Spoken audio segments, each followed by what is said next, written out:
Assalomu alaykum azizlarim, hammaga xayrli kun. Alloh taolo xabar beradiki, mahluqotlar orasida jin ham mavjud va u olovdan yaratilgan. Xo'sh, birozgina olov yer yuzida yo'qligini tasavvur qiling. Olov bir zumda yoqib, kul ham qilishi mumkin.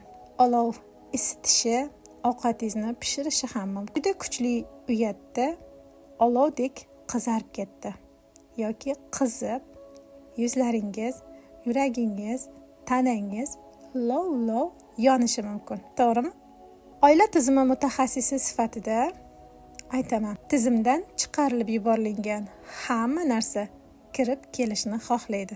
Hozir men sizlarga jin, shayton energiyalarini sizga kiritish haqida aytmayapman.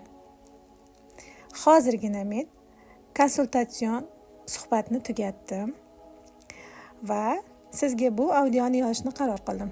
Erkagi va uning hozirgi ayolini bir bo'lib ketishini istamayotgan, lekin bu istagidan aybdorlik sezayotgan shaxs bilan suhbatlashdik. Bizni juftlarimiz bizdan boshqa birovni sevib qolsa, buni eshitganda ichimiz olov bo'lib yonadi. Tanamizni bu olov energiyasi titratib ham yuboradi, to'g'rimi? Bir kuni diagnostikalarimda o'rinbosar bo'lib ishtirok etayotgan shaxsni kuzatdim. U juda ham chuqur esnash holatidan chiqa olmadi va bir necha marta u diagnostikalarda o'rinbosar bo'lib qatnashsa ham doim chuqur esnayverardi. Har safar shunday obrazda o'rinbosar bo'lar edi-da va men undan so'radim. Har safar siz shu diagnostikalarda o'rinbosar bo'lganingizda juda chuqur esnaysiz. Siz faqat figura bo'lganingizda shu holatda bo'lasizmi yoki doimiy holatingiz shunaqami o'zi deb so'radim-da. Necha yildirki mana shunday holatdan qutula olmasligini aytdi. Buning uchun davolar qilgan, ya'ni o'zini davolagan, ilmu amallar ham qilgan, hamma narsa qilgan. Ammo bu holatdan qutula olmaydi va bu holat nima ekanligini o'zi ham bilmaydi. Biz o'shanda diagnostika paytida mijoz bilan suhbatlashdik. Bu jajjigina qizaloqni ongida o'rnashib qolgan ota-ona jinsiy aloqasida ularni bir-biridan uzoqlashtirishni istayotgan qizaloq edi. Va u shunchalik onasini o'zini yoniga chorlardi, ammo onasi o'zini erkagini oldiga ketardi. U nega bolalikdan ularning jinsiy yaqinligini guvohi bo'ldi? Nega bundan nafratlandi? Bu ulardan nafrat edimi? Yoki olov bo'lib yondirayotgan qizaloqqa kirgan shayton energiyasimi? Ya'ni otasiga bo'lgan sevgi energiyasimi? Siz juftingizni ayoli sevimlisi bo'lishni, u bilan qolishni va baxtli bo'lishni nega istamayapsiz? Nega sizni o'zingiz turmush o'rtog'ingizni sevimlisi bo'lmadingiz va u bilan umrbod qolishga qaror qilmadingiz? Siz hozir o'zingiz nega undan ajralgan bo'lsangiz, yana turmush o'rtog'ingizni keyingi ayoli bilan ham shunday ajrim bo'lishini xohlayapsiz? Aslida sizni yondirayotgan nima deb so'radim. Bu mijoz ham esnay boshladim. Juda ham chuqur esnayapman. Ko'zlarimdan yosh, tanamda titroq paydo bo'ldi, deyapti.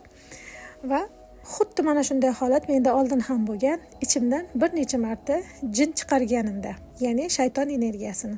Va o'shanda ham shunaqa esnagan edim. Jin chiqayotgan paytida bir nechta jinlar chiqdi. Men buni o'zim ko'rdim.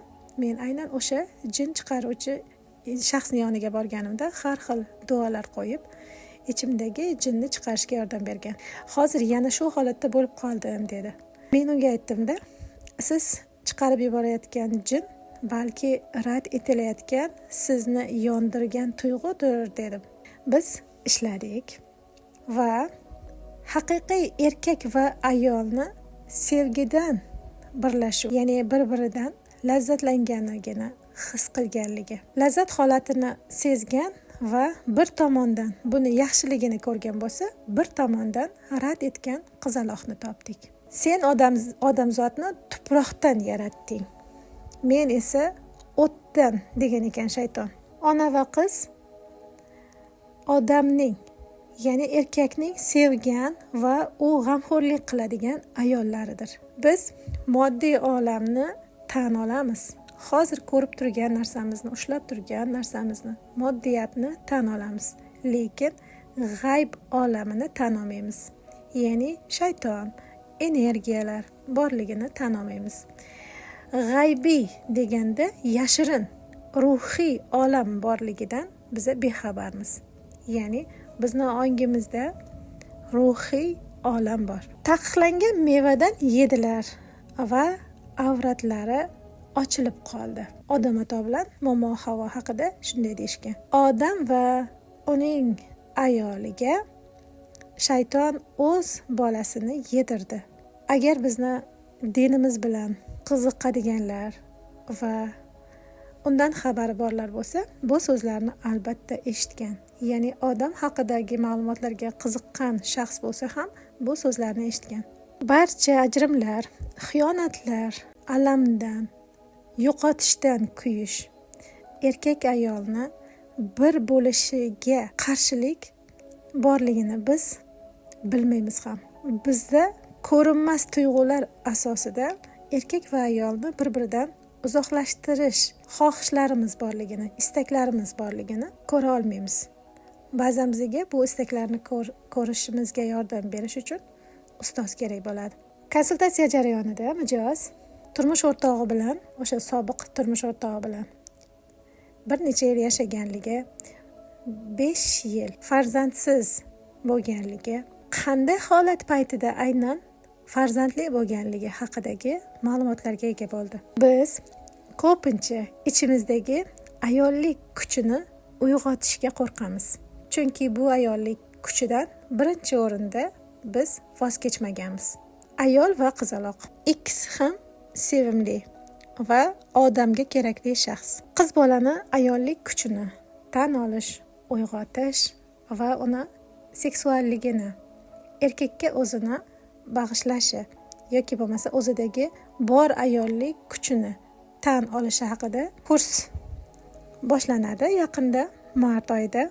Ayollik kuchini erkinlikka chiqarish kursida tizimdan chiqarilgan ayol energiyasi bilan ishlaymiz. Sizni ong ostingizda ko'rinmas sifatida qabul qilinmagan ayollik energiyalarini qabul qilamiz.